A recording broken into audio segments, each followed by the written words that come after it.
In the beginning, there were no stories. Can you imagine such a world? A world where the elders gathered around fires, but had no tales to tell.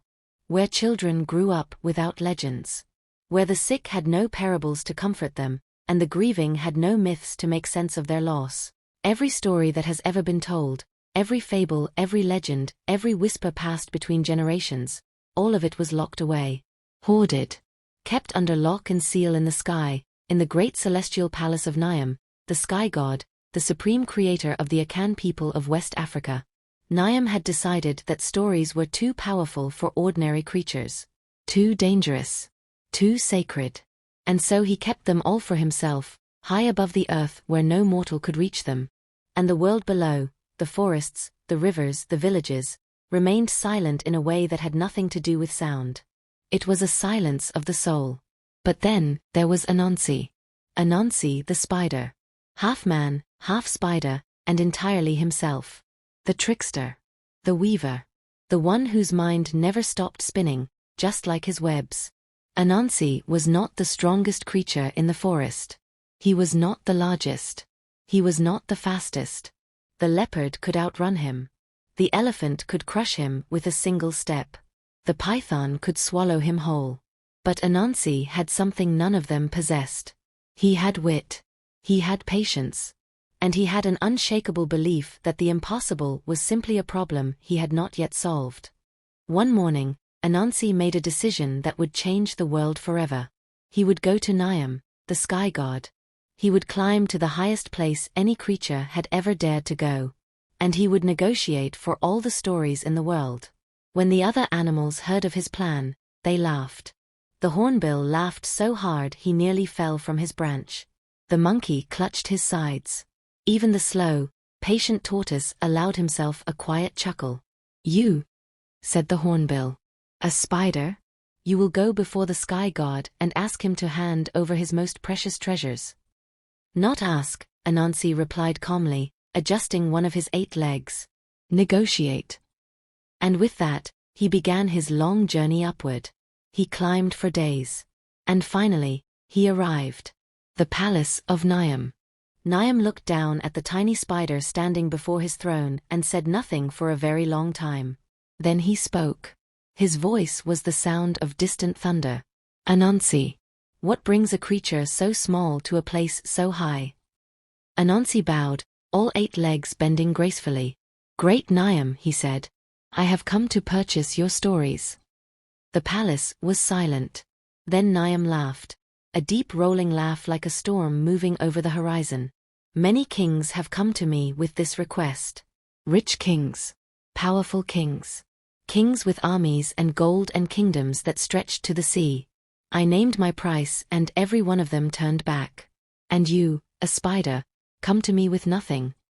"Not nothing," said Anansi. "I come to you with the only currency that matters. The willingness to do what no one else will." Nyame studied him for a long moment. Then he named his price. "Bring me 3 things," said the sky god.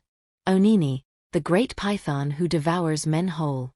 Osebo, the leopard whose claws have drawn the blood of gods. And Mmoboro, the swarm of hornets whose sting brings madness. Bring me these 3, Anansi, and every story I possess will be yours." Anansi bowed again. "I will return before the moon is full," he said. And he descended back to earth. Onini the python was the largest creature in the forest. Some said he was older than the trees. Some said he had swallowed rivers whole. His scales caught the light like hammered bronze, and when he moved, the earth trembled slightly, the way it does before a storm. Anansi found Onini resting beside the great river, coiled like a living mountain. He did not approach directly.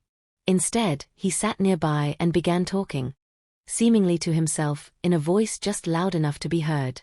"My wife says he is shorter than this branch. But I say he is longer. She says I am wrong. Perhaps I am wrong. But I do not think I am wrong." Onini, whose vanity was as large as his body, could not resist. "What is this argument?" he rumbled. "What branch? What wife?" Anansi looked up as if surprised. "Ah, great Onini. My wife claims that you are no longer than this palm branch here. I told her she was mistaken, that you are surely the longest creature in all the world. But she will not believe me without proof. Onini stretched himself proudly. Foolish woman, he said. Lay the branch beside me. We will settle this.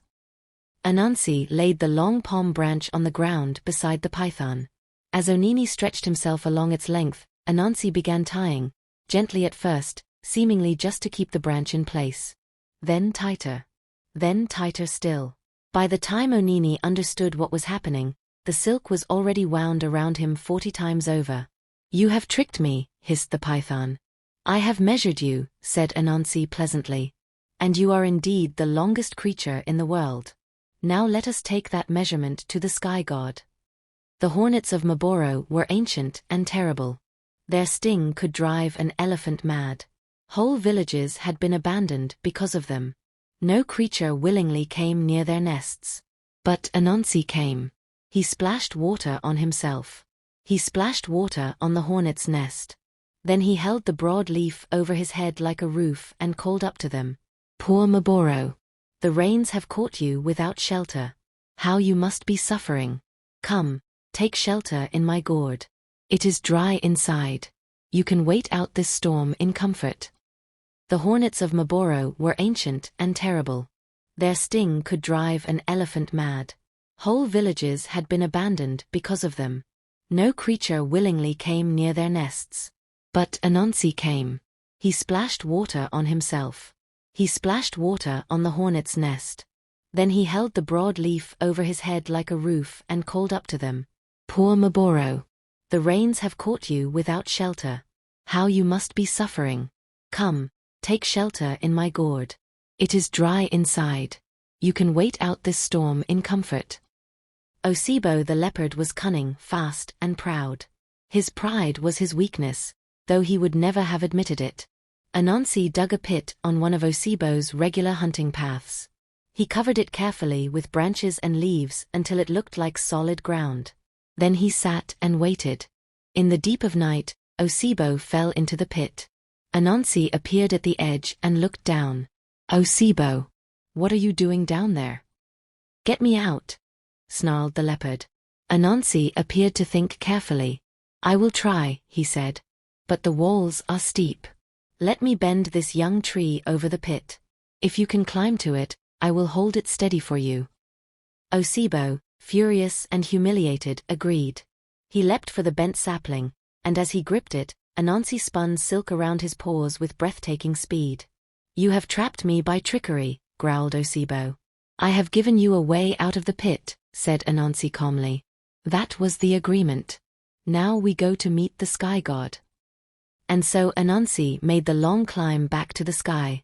He carried all three, the python bound to the palm branch, the hornet sealed in the gourd, the leopard trussed in silk so fine it looked like morning light. The journey was harder this time. 3 times Osebo nearly broke free. Twice the hornets nearly chewed through the silk seal. Once Onini nearly rolled Anansi from a cliff edge with a single twitch of his enormous tail. But Anansi held on. He always held on. Nyame looked at Onini.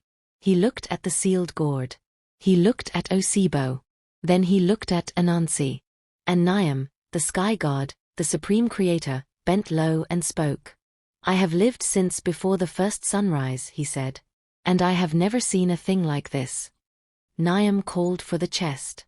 It was brought on the shoulders of 4 sky spirits, and it was so heavy that even they strained under its weight. Yet when they set it before Anansi, he stepped forward and touched it lightly with one leg, just touched it, and the lock fell open. I told my court that you would fail, said Nyame. I told them the python, the hornets and the leopard would defeat you. I was wrong. And now I tell you this, and I tell you truly. I told my court that you would fail, said Nyame. I told them the python, the hornets and the leopard would defeat you. I was wrong. And now I tell you this, and I tell you truly. From this day forward these are not the stories of Nyame. They are not the stories of kings or gods or mighty creatures. They belong to Anansi the spider. And through him, they belong to everyone. And down below, in every village, by every fire, in every home, something happened. People began to speak. Not just words, Not just commands or warnings, but stories. Tales. Myths. Legends. A grandmother suddenly knew why the sun chases the moon. A young man knew the story of the warrior who befriended a river. A child knew why the spider makes webs, and why, if you look closely, a web is not just a trap. It is a map. It holds everything together. That is why, among the Akan people, stories are not called God stories or king stories. They are called Anansesem, spider stories. Because Anansi earned them. Not with armies. Not with wealth. Not with prayers or sacrifices or displays of power. He earned them with patience. With cleverness. With the willingness to try what everyone else had decided was impossible. And every time you hear a story, every fable, every fairy tale, every legend passed from mouth to ear in the darkness, you are receiving something that a spider carried up to the sky and brought back down again, just for you. The greatest things in this world are not always won by the strongest. Sometimes they are won by the one with the longest patience, the quietest step, the most carefully woven web. Like this video, leave a comment below telling us your favorite part of the story, and click the notification bell so YouTube lets you know the moment our next tale drops.